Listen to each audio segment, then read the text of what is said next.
Hello friends, welcome to our YouTube channel Thai BL series 11 translation के episode 5 के part में आपका स्वागत है। स्टार्टिंग में इन दोनों को किस करते हुए दिखाया जाता है। किस करने के बाद यिंग बहुत ज़्यादा हैप्पी होता है, लेकिन फुनजाई थोड़ा सा शॉक में होता है। तो यहाँ पे यिंग बहुत प्यार से फुनजाई से कहता है कि मंदिर में मैंने यही मांगा था कि। तो यहाँ पे फुनजाई यिंग से पूछता है कि तुमने मुझे किस क्यों किया। यहाँ पे यिंग कहता है कि मैं वो बस। तभी यहाँ पे फुनजाई कहता है कि नहीं नहीं पियंग, आपको कुछ भी कहने की जरूरत नहीं है, मैं बस यूं ही पूछ रहा था। और सब बोलकर फुनजाई वहाँ से चला जाता है। यहाँ पे यिंग फुनजाई को रोकने की कोशिश करता है, लेकिन तब तक फुनजाई जा चुका होता है। और यहाँ पर यिंग यही सोच रहा होता है कि उसने ये सही किया या गलत किया, उसे खुद भी समझ में नहीं आ रहा होता। नेक्स्ट सीन में फुनजाई को उसके दोस्तों के साथ रेस्टोरेंट में दिखाया जाता है, जहाँ पे ओडो फुनजाई से पूछता है कि तुम्हारी डेट कैसी थी और तुम्हारे तमिल के साथ सब कुछ कैसे चल रहा है। तुम मुझे बताओ, तुमने हमें इस समय क्यों बुलाया, अभी तो बहुत ज्यादा रात हो रही है। इसके पीछे जरूर कोई ना कोई एक्साइटिंग बात होगी, है ना। तो यहाँ पे तय कहता है कि हे फुनजाई, तुम बहुत ज्यादा सीरियस लग रहे हो, हमें बताओ क्या बात है, बताओ बताओ बताओ। तो यहाँ पे फुनजाई बहुत ज्यादा घबराते हुए चकते हुए बताता है कि पी यांग ने मुझे किस किया। ये सुनते ही सब शॉक हो जाते हैं। तो यहाँ पे तय कहता है कि क्या फुनजाई, क्या तुमने गलत नाम लिया। लोगों की बातें सुनकर यहाँ पे फुनजाई और भी ज्यादा घबराने लगता है।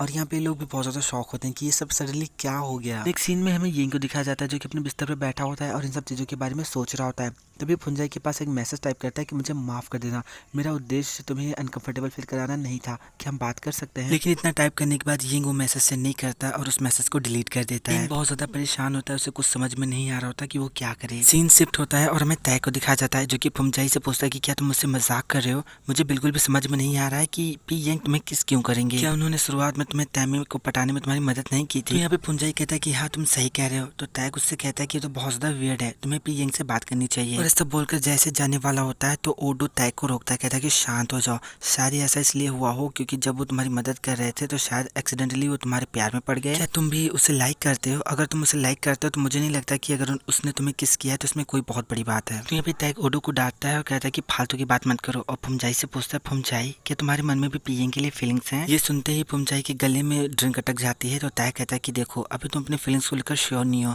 तो उसे तुम्हें किस नहीं करना चाहिए था। किस करने का बहुत सारा मतलब होता है। तो यहाँ पे ओडो कहता है कि ये तुम्हारे साथ ऐसा नहीं कर सकता, ऐसा करने का मतलब तो तुम्हारी इज्जत पे हाथ डालना हुआ। तुम चिंता मत करो, मैं भी लड़कों को बुलाता हूँ, इस सब चीजों को मैं हैंडल कर लूंगा, तुम्हें चिंता करने की कोई भी जरूरत नहीं है। उसने जो कुछ किया वो गलत है और उसकी सजा उसको मिलनी चाहिए। यहाँ पे फुनजाई कहता है कि बस करो तुम दोनों, मैंने तुम दोनों को ये सारी चीजें इसलिए नहीं बताई कि तुम उसके लिए परेशानियां खड़ी करो, बल्कि इसलिए बताई क्योंकि उसके किस करने के बाद मैं थोड़ा सा कंफ्यूज हूँ और अभी मैं ये नहीं जानता कि अब मैं उसके बारे में क्या महसूस करता हूँ। नेक्स्ट सीन में तय को दिखाया जाता है, जो कि फौजाई को ये सारी बातें बताता है। तो यहाँ पे फौजी बहुत ज्यादा गुस्सा होता है और कहता है कि मैं उसे जान से मार दूंगा, उसने मेरे भाई को किस कैसे किया। तो यहाँ पे तय फौजाई को रोकता है और कहता है कि शांत हो जाओ, तुम कहाँ जा रहे हो, मुझे तुम्हें ये बताना नहीं चाहिए था, तुम हमेशा ही अग्रेसिव हो जाते हो। तो यहाँ पे फौजाई कहता है कि अगर तुम मुझे सब कुछ नहीं बताते हो ना तो मैं तुम्हें बहुत ज्यादा पनिश करूंगा। क्या वो पागल हो गया था? उसने मेरे भाई को अचानक से किस क्यों किया? वैसे उसने किस तरीके से किस किया था? क्या वो इस तरीके से किस कर रहा था? तो यहाँ पे तय फौजाई को दूर करता है और उससे कहता है कि मुझसे दूर हो, तुम्हारे मुंह में खाना भरा हुआ है। तो यहाँ पे फौजाई कहता है कि तुम कहाँ जा रहे हो, मुझे बताओ क्या वो इस तरीके से किस कर रहा था। नेक्स्ट सीन में हमें फुनजाई को बेड पे लेटे हुए दिखाया जाता है, जहाँ पे बहुत ज्यादा परेशान होता है और उसको भी समझ में नहीं आ रहा होता कि वो क्या करे। फिर अपना मोबाइल फोन निकालता है और अपने और पी यांग के साथ के पिक्चर्स को देखकर बहुत ज्यादा स्माइल कर रहा होता है। और फिर वो उस मोमेंट के बारे में सोच रहा होता है जब यांग ने उसे किस किया होता है। और ये सोचने के बाद फुनजाई कहता है कि मैं उसके बारे में क्यों सोच रहा हूँ, उसके बारे में सोचना बंद करो, उसके बारे में सोचना बंद करो। इतना बोलकर फुनजाई अपना मोबाइल साइड में रख देता है और सोने की कोशिश करने लगता है। तभी उसके पास तैमी का मैसेज आता है, जो कि उसे बता रही होती है कि कल सुबह मैं लिटिल सन में आऊंगी। फिर हमें नेक्स्ट मॉर्निंग का सीन दिखाया जाता है, जहाँ पे फुनजाई शॉप के बाहर खड़ा होता है और शॉप के अंदर जाने की हिम्मत नहीं करता, बहुत ज्यादा घबरा रहा होता है, उसको समझ में नहीं आ रहा था कि वो कैसे पी यांग को फेस करे। तभी वहाँ पे तय आ जाता है और वो फुनजाई को रोकता है, उससे कहता है कि तुम यहाँ पे क्या कर रहे हो, शॉप के अंदर चलो। तो यहाँ पे फुनजाई बहुत ज्यादा घबराते हुए कहता है कि मुझे नहीं पता कि जब मैं पी यांग को देखूं तो मैं क्या करूं। तो यहाँ पे तय कहता है कि मुझे ऐसा लगता है कि अब तुम्हारे पास सिर्फ दो ही ऑप्शन है, पहला उसके पास जाओ और उससे बात करो, और दूसरा ऐसे दिखावा करो जैसे कि कुछ हुआ ही ना हो। लेकिन कोई फर्क नहीं पड़ता कि तुम क्या करते हो, तुम उससे थोड़ी सी दूरी बना के रखो, क्योंकि मुझे ऐसा लगता है कि आजकल वो कुछ बहुत ज्यादा अजीबोगरीब हरकतें करने लगा है। अब चलो अंदर चलते हैं। नेक्स्ट सीन में इन दोनों को शॉप के अंदर दिखाया जाता है। तो टैग फुनजाई से कहता है कि तुम यहीं पे रुको, मैं जाके यूनिफॉर्म लेकर आता हूँ। यहाँ पे फुनजाई टैग को रोकने की कोशिश करता है, लेकिन टैग नहीं रुकता, वो वहां से चला जाता है। टैग के जाने के बाद फुनजाई चारों तरफ नजरें घुमा के देखता है कि कहीं पी यांग तो नहीं आ रहे हैं,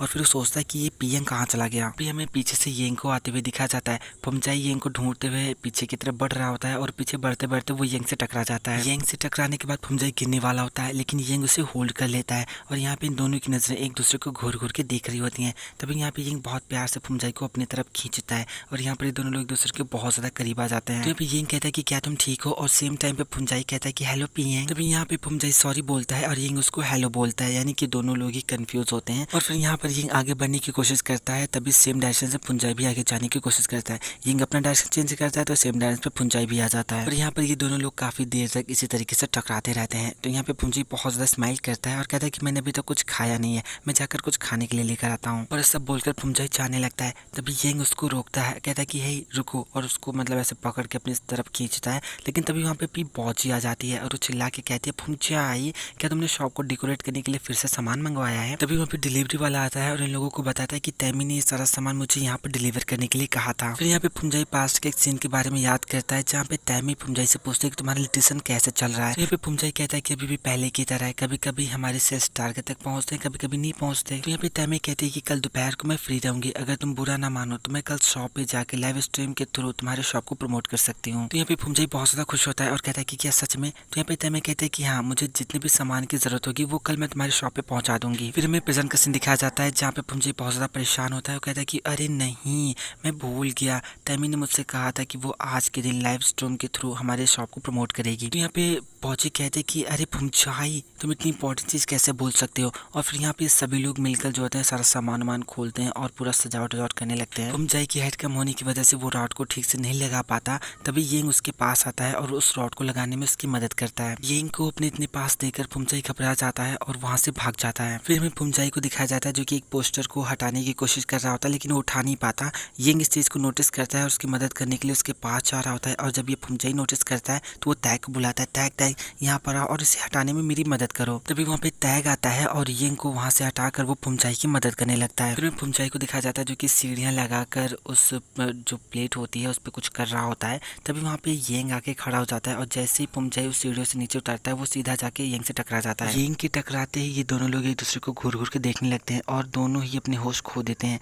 यहाँ पे यिंग फुंजाई को किस करने के लिए उसकी तरफ आगे बढ़ता है लेकिन तभी फुंजाई होश में आ जाता है और वो यिंग को खुद से दूर कर देता है और जैसे वो पीछे बढ़ता है फिसल के जमीन पे गिर जाता है। यहाँ पे जैसे यिंग फुंजाई को उठाने वाला होता है फुंजाई खुद से उठ के खड़ा हो जाता है और कहता है कि मैं ठीक हूँ, एक्चुअली इस फर्श पे बहुत ज्यादा फिसलन है, मैं जाकर पोछा लेकर आता हूँ। और ऐसा बोलकर वहां से चला जाता है। यिंग के दिमाग में सारी चीजें खटकती हैं लेकिन वो फिर से जो बैकग्राउंड होता है उसको सही करने लगता है। तभी यहाँ पे बॉजी गाना गाते हुए आती है और फिसल के गिर जाती है। तो यहाँ पे बॉजी खूब जोर से चिल्लाती है और कहती है कि फुंजाई क्या तुमने मुझसे नहीं कहा था कि तुम इसको साफ कर दोगे। तो यहाँ पे यिंग कहता है कि तुम चिंता मत करो, मैं जाके उसे ढूंढता हूँ। ऐसा बोलकर वो जाके फुंजाई को ढूंढने लगता है। नेक्स्ट सीन में फुंजाई को तैग के साथ स्टोर रूम में दिखाया जाता है जहाँ पे फुंजाई तैग से कह रहा होता है कि अब मैं पी यंग के साथ और ज्यादा इस तरीके से नहीं रह सकता, क्या तुम मेरे लिए कोई बहाना ढूंढ सकते हो जिससे बताकर मैं यहाँ से जा सकूं, मैं बहुत ज्यादा सीरियस हूँ, इस तरह से मैं यहाँ पर रहकर अब एक और सेकंड उसे नहीं देख सकता, प्लीज तैग मेरी मदद करो, अब मुझसे सब बर्दाश्त नहीं हो रहा। यहाँ पे तैग कहते हैं कि मुझे ऐसा लगता है कि, लेकिन तभी वो बहुत ज्यादा शॉक हो जाता है और हमें दिखाया जाता है कि इन दोनों के पीछे पी यंग खड़े होते हैं। तो यहाँ पे फुंजाई बहुत ज्यादा घबराते हुए पीछे मुड़ता है और यंग को देखकर बहुत ज्यादा शॉक हो जाता है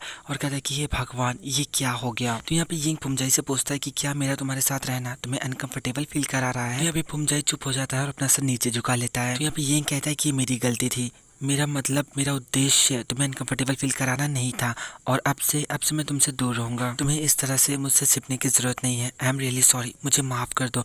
और सब बोलकर यिंग वहां से चला जाता है। यिंग की बातें सुनने के बाद यहाँ पे फुंजाई बहुत ज्यादा परेशान हो जाता है, उसे समझ में नहीं आता कि वो क्या करे, वो लगभग रोने ही वाला होता है। तो तैग उससे कहता है कि अच्छा होगा तुम जाकर उससे बात कर लो। तो यहाँ पे फुंजाई कहता है कि मुझे नहीं पता कि मैं उसे जाकर क्या कहूँ। सो फ्रेंड्स ये पार्ट यहाँ पे खत्म होता है। अगर आपको वीडियो पसंद आया तो लाइक कीजिए, हमारे चैनल को सब्सक्राइब कीजिए, हमें कमेंट करके जरूर बताइए कि आपको वीडियो कैसा लगा।